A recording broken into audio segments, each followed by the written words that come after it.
Planeta Varo, el podcast donde un grupo de varonautas te enseñarán la mejor forma de cuidar tu varo, mediante anécdotas rotatorias, experiencias fuera de este mundo y las peripecias más cagadas de la galaxia. Bienvenidas y bienvenidos, esto es Planeta Varo. Listo, pues muy buenas tardes a todos amigos varonautas. Arthur, ¿cómo estás? Hola Charlie, muy bien, muchas gracias. ¿Tú qué tal? Pues bien, aquí ya terminando otra semana y a punto de terminar mes y bueno, ya sabemos lo que eso conlleva, ¿no? Reportes trimestrales, información, en fin, traemos ahora sí creo que bastante nutrida nuestra charla de hoy, Arthur, pero no sé con qué quieras comenzar. Un saludo a nuestros amigos que se están conectando, por ahí nos están saludando. ¿Con qué quieres comenzar, Arthur? No sé si quieras con el ya clásico tema de los aranceles y cómo ha repercutido esto en las armadoras, ¿no? Sí, Charlie, con mucho gusto, claro que sí.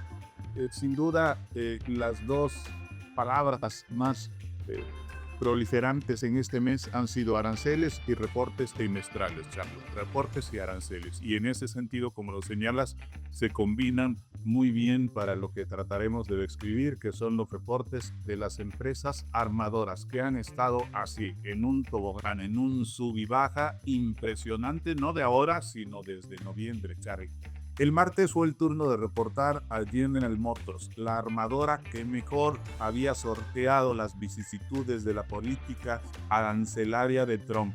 De hecho, recordarán nuestros amigos que nos referimos a esta empresa y en general a las armadoras allá en una charla de noviembre, Charlie, cuando recién se daba a conocer esta amenaza arancelaria de Trump. Decíamos entonces y repetimos posteriormente que la acción de General Motors resistía, a diferencia de Nissan, Toyota y en general las demás, especialmente Stellantis, que se hundía. Los ingresos de General Motors fueron un tanto arriba de las estimaciones. El problema es que sus utilidades fueron de $1,890 millones, representando una severa caída de 35% de junio a junio, Charlie, 12 meses. Con un impacto que declaró la empresa de $1,100 millones debido precisamente a los aranceles impuestos por Trump y a una fuerte baja de las ventas de Norteamérica y de China, Charlie. La utilidad por acción fue de $1.91, muy por abajo de los $2.55 de hace un año, aunque eliminando ciertas partidas contables, la utilidad por acción queda en $2.53, arriba del $2.34 esperado por el mercado. La directora general, o como se dice pomposamente, Adi Barra, dijo que la empresa trata de reducir la gran exposición a los aranceles con una inversión de $4,000 millones en su planta de ensamblaje de Estados Unidos. También dijo que están progresando, así lo citó, progresando en mitigar al menos 30% de lo que considera que va a ser el impacto total de entre 4,000 y 5,000 millones de dólares por aranceles, Charlie. De esos 4 o 5,000 millones intentan mitigar el 30% con ajustes a la manufactura, reducción de costos y reducción de precios. Así las cosas, la acción cayó el día del reporte 8.12% a $48.89, a los que había subido desde $43 en abril, que había sido el precio más bajo del año. Pero al día siguiente, Charlie, rebotó 8.86 a 53.13, prácticamente el mismo precio del que había caído. Con esos sub y bajas, General Motors perdía hasta ayer apenas 1.71% en lo que va del año. Digamos que la armadora tradicional, por así decirlo, sin contar a Tesla, con mayores ganancias en la bolsa en el año, Charlie, es Ford, con una variación de 20% hasta la primera semana de julio, que se vio reducida en esta semana a 13%, de 20 a 13. Ha caído fuerte Ford. en estos días. Stellantis, caramba, no sé cómo describirla, Charlie. Subió 12% el miércoles. El jueves cayó 7.4%. Y hoy sube 5%, Charlie. Vamos, un desbarajuste. Y desde mi punto de vista, considero que evidencia que los inversionistas no saben por dónde viene el golpe o qué pueden esperar del reporte del día 29, Charlie. En el mayo, Stellantis ha perdido 23%, Toyota ha perdido 12% y Nissan, Charlie, Nissan ha perdido 32% en lo que va del año. Toyota y Nissan, evidentemente, en yenes. Y eso que el martes rebotaron las acciones de estas dos empresas, de Toyota y de Nissan, un 13.3% y un 7% respectivamente. Rebotaron porque el martes Trump anunció que había llegado a un acuerdo con Japón, a una imposición de aranceles recíprocos de 15%, 10% abajo del 25% que había anunciado Trump en forma unilateral. Dijo que Japón va a invertir $550 mil millones, $550 mil millones en Estados Unidos, y que ahí en Estados Unidos se va a quedar el 90% de las utilidades que se generen, y que además Japón va a abrir su mercado a autos, camiones, arroz y otros productos agrícolas de los Estados Unidos, Charlie. Así la cuestión de las armadoras, sin contar a Tesla, que enseguida comentando. Sí, recordarle a los amigos varonautas, Arthur, que Stellantis, vaya que es un monstruo de empresa. Agrupa, amigos, para los que no lo tengan tan presente, marcas o modelos como Abarth, Alfa Romeo, Chrysler, Citroën, Dodge, Fiat, Jeep, Maserati, esta marca de superlujo, Opel, Peugeot, Ram. En fin, trae una gran alineación de vehículos, es de las más grandes. Y como dices, Arthur, pues la batalla está con todo. Tesla, ahorita nos comentas, pero Tesla que anunció que este fin de semana, Arthur, va a desplegar sus famosos robotaxis en San Francisco, en San Pancho. Saludos a los varonautas que nos ven desde allá. Y pues si quieres ya entremos de lleno a Tesla, Arthur, porque pues ha estado dando de qué hablar, ¿no? Sí, Charlie, solo permíteme decir que todas estas armadoras que he citado están en México, Charlie, y de lo que le ocurra a ellas, pues, irremediablemente repercute en nuestro país en mayor o menor medida. Sí, en cuanto a Tesla, Charlie, tuvimos su reporte que no fue nada hueco. Reportó ingresos de $22.500 millones, abajo de los 22.640 que esperaba el consenso de Bloomberg. Una caída de 12% respecto de los 25.050 millones que había reportado hacía 12 meses. La utilidad por acción ajustada fue de 40 centavos de dólar, casi en línea con los 42 centavos que se esperaba, pero con un beneficio operativo de $993 millones, abajo de los 1.230 millones esperados. Los ingresos totales disminuyeron 16% de junio a junio, 16%. La producción fue de 396.835 vehículos modelo 3 y modelo Y o Y en el segundo trimestre, con un total de 373.728 entregas. Todos números abajo de lo que se esperaba. Lo, notorio y más preocupante es que se trata del tercer trimestre consecutivo que Tesla reporta por abajo de las estimaciones. Tercer trimestre consecutivo. Fíjate que estuve escuchando una entrevista que le hicieron a el director general de una empresa llamada Gerber Kawasaki Wealth and Investment Management, un gestor de inversiones que tiene en sus portafolios una gran cantidad de acciones de Tesla. Ross Gerber se expresó así: el reporte de Tesla es basura, garbage. Así lo describió Xavi. Durísimo. Así se expresó, con un tono serio, a gusto, como corresponde al de un gestor de inversiones, aunque término, pues sí, francamente, impactante. Luego del reporte, las acciones cayeron 5.5% en la sesión vespertina, y en la sesión regular, ya ayer jueves, validaron la baja con una pérdida de 8.2%, 8.2%, y eso que esta pérdida fue moderada porque hacia media mañana la acción perdía 10%, Charlie, 10%. La acción se venía recuperando desde el doble fondo de $200 que tocó en marzo y en abril, y había subido ya a $333 para recaer en estos días a este precio psicológico de $300. Tocó ayer otra vez $300. La cuestión es que los analistas sugieren venta, a diferencia de los trimestres anteriores en que sugerían mantener o incluso comprar. Ahora sugieren venta con lo del precio podría traspasar esta barrera de los precios hacia abajo. Sí, Arthur, y esto hay que verlo un poquito más con lupa, Arthur, porque el reporte, que si no me equivoco fue el miércoles,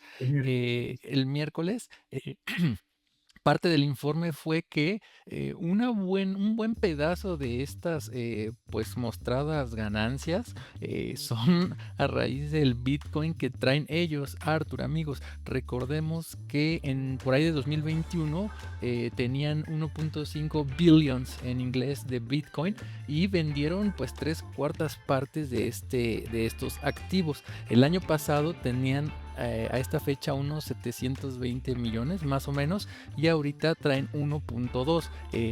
Aunque esto es pues una ganancia a reportar, pues es por el rally que ha tenido el Bitcoin, ¿no? Que ha subido más o menos 80%, Arthur, amigos, desde el año pasado. Entonces imagínate, si no consideraran eso, pues la compañía se vería todavía peor, ¿no? Porque pues es una compañía que no debería basar sus revenues, sus ingresos o sus beneficios en este tipo de actividades, ¿no? Sí, es muy importante esto que señala Charlie, a la vez que delicado, porque una empresa de giro que sea no está para especular en bolsa, no está para depender de la irrigación, no debería en productos como las criptomonedas, está para realizar los productos o la gama de productos a las que se dedica. Corrección y venta de unidades de automóviles, que sí, como lo señalas, el robotaxi y otros planes que tiene por aquí en desarrollo, como el Semi y el Cybercap, que están programados para iniciar producción en serie en 2026, Charlie, y el modelo económico que va a empezar a producirse la segunda mitad de este año. Pero sí, si le quitamos eso que dices, pues entonces excepto de basura que le cofre queda corto. Bueno, pues ahí está, amigos, suficiente de Tesla, del joven Elon Musk. Arthur, si te parece, un tema bien interesante es el de Google. Google ha estado golpeadísima este año, desde esas ya lejanas épocas que recordarás. Aquí comentamos que la Comisión Europea de Competencia les estaba haciendo manita de puerco, es decir, los estaba presionando para escindir. Incluso hablamos aquí, ¿recuerdas? De un desmantelamiento, ¿no? Que la Comunidad Europea o la Unión Europea querían escindir al menos el negocio de Chromecast, ¿no? Que son dispositivos para proyectar en pantallas, etcétera. A raíz de ahí Google pues estaba por la calle de la amargura, Arthur, pero ¿qué ha pasado con esta empresa? Alphabet, antes Google. Sí, también presentó sus resultados. Es interesante esto que señalas, porque cuando uno digita Google como clave de pizarra o typer symbol, pues puede encontrar la acción. Si uno escribe Alphabet, también el código formal oficial es desde luego Alphabet. El gigante propietario de YouTube, Chrome, Google y demás estructuras de negocio, Charlie, presentó una utilidad por acción de $2.31, $2.31, arriba de los $2.18 esperados. Sus utilidades fueron de 96.430 millones de dólares, también superiores a los 93.970 millones de dólares que se esperaban. Las ventas aumentaron 14% a los 96.400 millones de dólares, superando las estimaciones de Wall Street. de 94 mil millones, Charlie. También aumentaron los ingresos, lo que le da un amplio margen de maniobra y capacidad de respuesta para adquirir más unidades de procesamiento gráfico, así lo declaró la compañía, y racks de servidores de NVIDIA. Ahora, con este resultado bueno a todas luces, muy bueno diría yo, el precio de mercado no se alteró gran cosa. Subió 1%, 1,5%, que es más o menos la proporción que sube hoy, Charlie. Sigue al alza, viene recuperándose desde los $145 de abril, con lo que la acción ya rozan los $200, muy cerca de los $208 que fue el máximo de febrero y que fue a su vez su máximo histórico, pero no ha subido precisamente por esta cuestión con la que señalaste al inicio de este comentario, Charlie, por lo que puede enfrentar Alphabet Google en Europa y también en Estados Unidos, porque también en Estados Unidos la administración Trump la ha demandado y la ha considerado un posible ente monopólico, que en esa misma línea tendría que desprenderse de por lo menos una unidad de negocio para perder esa categoría, para dejar de tener esa categoría monopólica a juicio de los demandantes. Por supuesto, no es así de rápido, tiene que pasar tiempo, se tienen que desahogar las pruebas, presentar ante el Poder Judicial, etcétera, ante las distintas comisiones que hay allá, y eso nos tomará meses, si no es que incluso hasta un año o más, Charlie. Pero el público obviamente considera eso como perspectiva de mediano y de largo plazo, y por eso la acción, podríamos decir, aunque reaccionó hacia arriba, no reaccionó de forma espectacular como Pues ahí está, amigos, interesantísimo esto que comenta Arthur, porque pues ya vemos, no levanta, como dices, el precio de la acción no refleja del todo estos resultados positivos que nos acabas de señalar, Arthur. Oye, pero si te parece, vamos a un tema que está interesantísimo, porque se les vio caminar con un casco como en una obra, nada más y nada menos que al presidente Trump y al Chair Powell. Se les vio caminando, supervisando obras. Y bueno, Donald Trump no perdió la oportunidad de increparle los gastos tan altos de los trabajos ahí en los edificios de la Fed. Incluso hay una grabación por ahí, Arthur, en la red donde dice que son 3 billions y Powell dice que no, que son 2.5 y que un edificio, que sí, que no, pero que el edificio se terminó hace años. En fin, traen ahí una pachanga con esto, Arthur, pero bueno, en fin, lo que quiero que nos des es tu punto de vista de este encontronazo que traen estos dos personajazos. Sí, Charlie, una imagen esta que describes, muy bien descrita, que ha sido primera plana de diversos diarios alrededor del mundo y cuyas escenas en video circulan por YouTube y un sinfín de redes sociales, Charlie. Imágenes que dan la vuelta al mundo, no nada más para cuestiones de mercado, sino como parte de todo el ruido y de todos los conflictos que se muestran en torno de Trump. En efecto, Trump visitó a la Reserva Federal, fue recibido por Powell ayer en las instalaciones, en el edificio de la Reserva Federal allá en Washington. El edificio que fue construido en 1930 y que desde entonces, según describió Powell, no había recibido un mantenimiento mayor. Por eso estos gastos que reclama Trump de $2.500 millones en renovaciones, reparaciones, mejoras y demás. Por eso andan ahí o andaban luciendo sus cascos protectores. La escena definitivamente fue fría, con un Trump serio, modesto, con este gesto así adusto, mal encarado, recriminándole a Powell con un papel en la mano, diciéndole: mira, te estás gastando $3.100 millones, no 2.500 como dices. La escena es de verdad esclarecedora, Charlie, porque entonces Powell lee el papel y hace una expresión así de entre asombro, sorpresa, azoro, y termina diciéndole a Trump: no, con otras palabras, pero lo dijo, estás equivocado. Te refieres a $600 millones adicionales de un edificio que se hizo hace 5 años, que no cabe en este presupuesto. Y ahí sí, Trump ya, digamos, dejó un poco este semblante bélico, cambió un poco sus expresiones y bueno, hablaron ahí ya de estos asuntos y demás. La visita sirvió también para reclamarle Trump a Powell la necesidad de bajar las tasas. Al final de la reunión, los periodistas le preguntaron a Trump qué había al respecto. Trump respondió que platicaron un poco, así lo dijo, platicaron un poco de ese tema y que cree Trump que la Reserva Federal va a hacer lo correcto en su próxima reunión. Si entendemos que lo correcto es bajar la tasa, pues creo que Trump se va a llevar un chasco.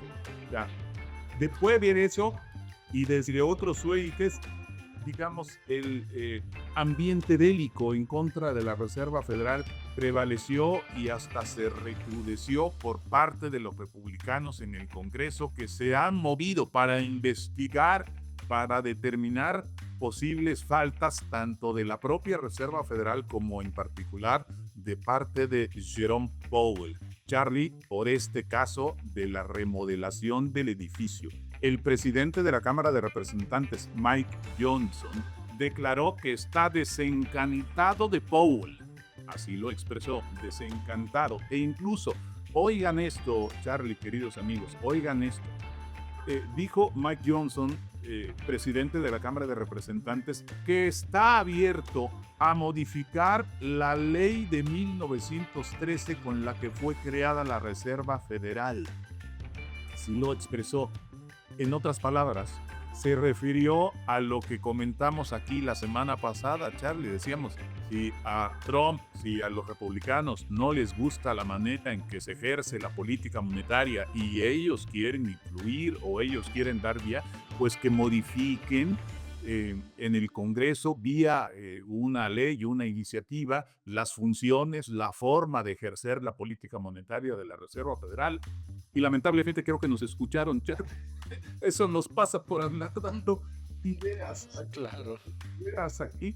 Claro, dijeron tanto los analistas como los propios representantes republicanos que eso en su caso no sería en el corto plazo. Sería, si acaso, después de las elecciones intermedias del próximo año. Charlie, en la que, como sabemos, se renueva la Cámara de Representantes y algunos escaños en el Senado, no todos, algunos.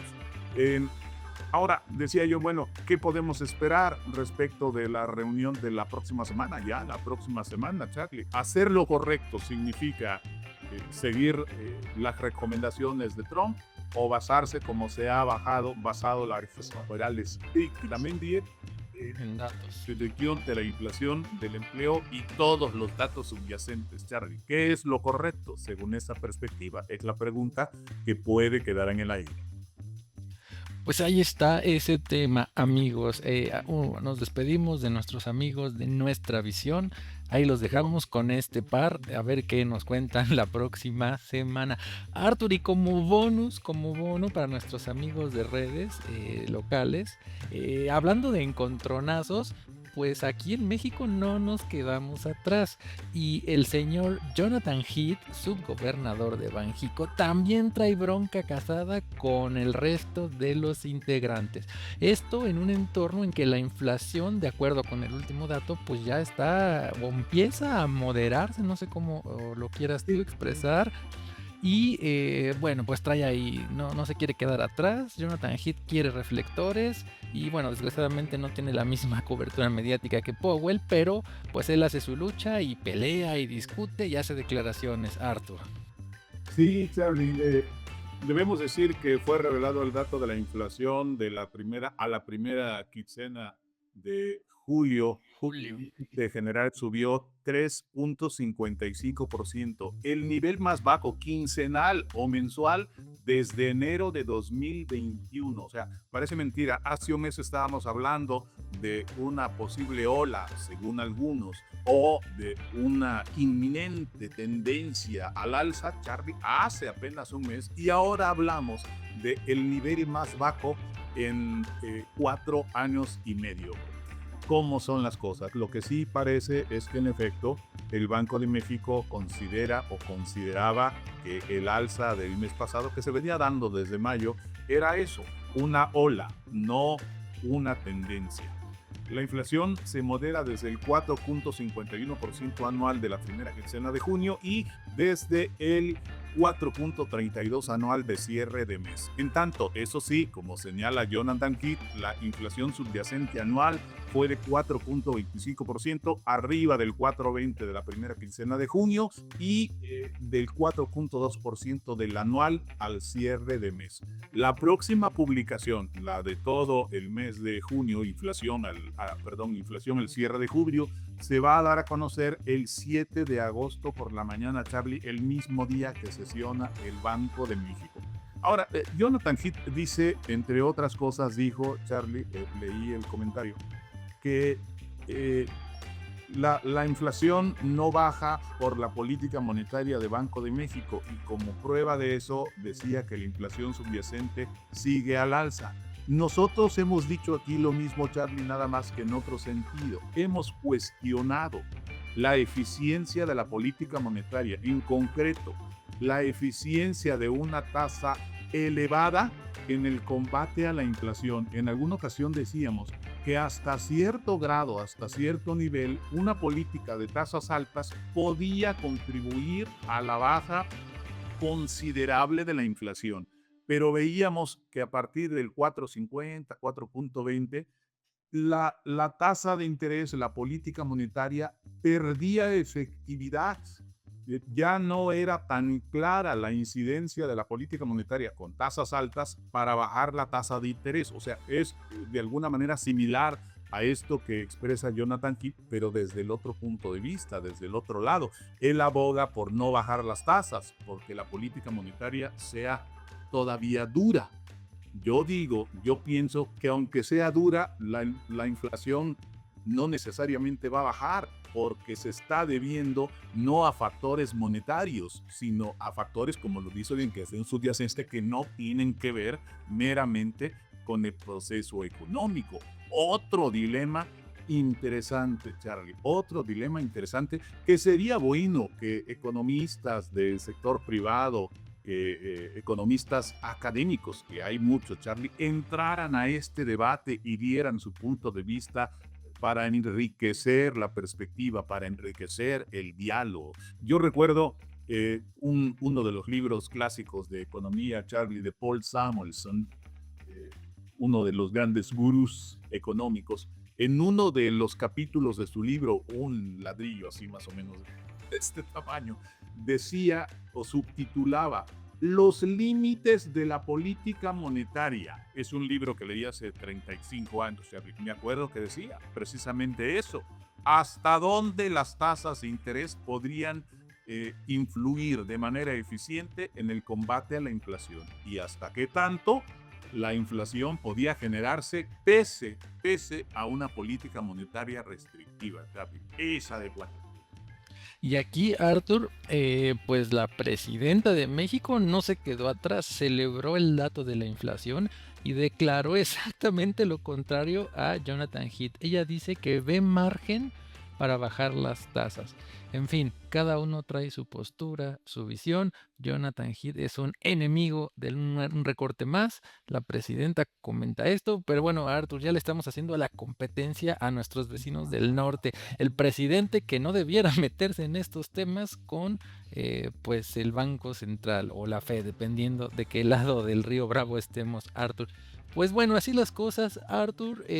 No sé, algún que quieras comentar de cierre para nuestra charla semanal antes de irnos. Y con mucho gusto, que la próxima semana, Charlitos, tendremos datos trascendentales. Ahora sí, datos. Sí, ahora sí. Ya no, digamos, cuestiones espontáneas de aranceles, de política, etcétera. Tendremos la decisión monetaria de la Reserva Federal, Charlie, miércoles de la próxima semana. Veremos si en efecto toman la decisión correcta o se van por otro camino y qué reacciones provoca esa decisión en Donald Trump, Charlie. Luego, los datos que son mandato de la Fed, la inflación PCE el jueves y desempleo el viernes. Seguiditos. Sí, dentro de una semana tendremos también mucho, pero mucho material para hablar, Charlie. En México tendremos la estimación oportuna del PIB al segundo trimestre, el día 30. También un dato muy interesante con el que se puede cerrar ya el debate de una buena vez por todas, si México tiene o no tiene, si va a tener o no va a tener la recesión tan anunciada, tan augurada por algunos o por muchos, Charlie. Pues ahí está el menú, un poco de adelanto de la próxima semana. Arthur, pues muchas gracias amigos por haberse quedado, gran cantidad de temas. Y Arthur, si te lo permiten tus actividades, nos vemos en la siguiente, que ya nos adelantaste que va a ser una nutrida conversación.